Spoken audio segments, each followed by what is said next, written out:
হাতে পায়ে বা শরীরের কোনো অংশে ব্যথা ফেলে ভ্যারান্ডার তেল মালিশ করলে ব্যথা উপশম হয়।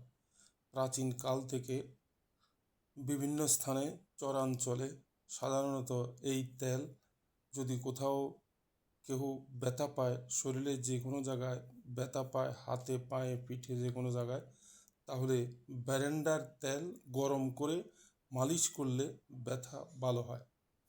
আধুনিককালে ভ্যারান্ডার তেলের অনেক ব্যবহার বেড়ে গেছে।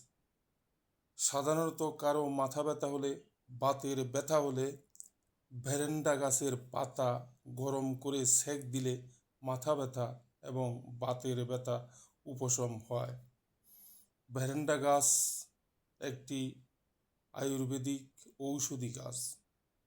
ভ্যারান্ডা ভাজা কথাটি নেগেটিভ অর্থে বা নেতিবাচকভাবে ব্যবহার হলেও ভ্যারান্ডা গাছ একটি ঔষধ। ভ্যারান্ডা গাছের ঔষধি গুণ আছে। এটি মানব জীবনে, প্রাত্যহিক জীবনে অনেক উপকারে আসে। ভ্যারান্ডার তেল দিয়ে আগে প্রাচীনকালে চরাঞ্চলে কুপি জ্বালানো হতো।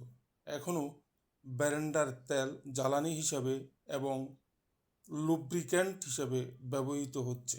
আধুনিককালে একে আরও ভালোভাবে পরীক্ষা নিরীক্ষা করে বিভিন্ন রোগের ঔষধ হিসেবে ব্যবহার হচ্ছে।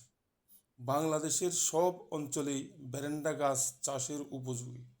চরাঞ্চল থেকে শুরু করে সর্বত্র ভ্যারান্ডা গাছ চাষ করা যায়। বাংলাদেশের জলবায়ু, বাংলাদেশের আবহাওয়া ভ্যারান্ডা গাছ চাষের জন্য উপযোগী।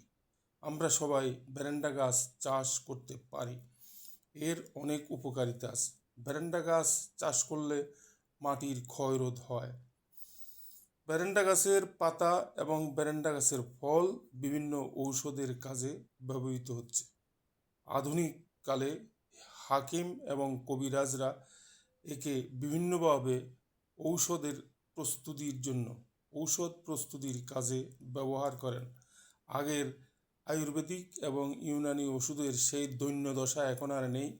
এখন হাকিমরা এবং কবিরাজরা অনেক শিক্ষিত, তারা অনেক কিছু বুঝে। আগের চাইতে এদের জ্ঞান দেন অনেক ভালো। তো ভ্যারান্ডা গাছ চাষ করলে কোনো লস নেই। এটি চাষ করলে আমাদের প্রাত্যহিক জীবনে অনেক কাজে একে আমরা ব্যবহার করতে পারি এবং জ্বালানি হিসাবেও এটি ব্যবহার করা যায়। গরুর খাদ্য হিসাবে, গোখাদ্য হিসাবে এটি ব্যবহার করা যায়।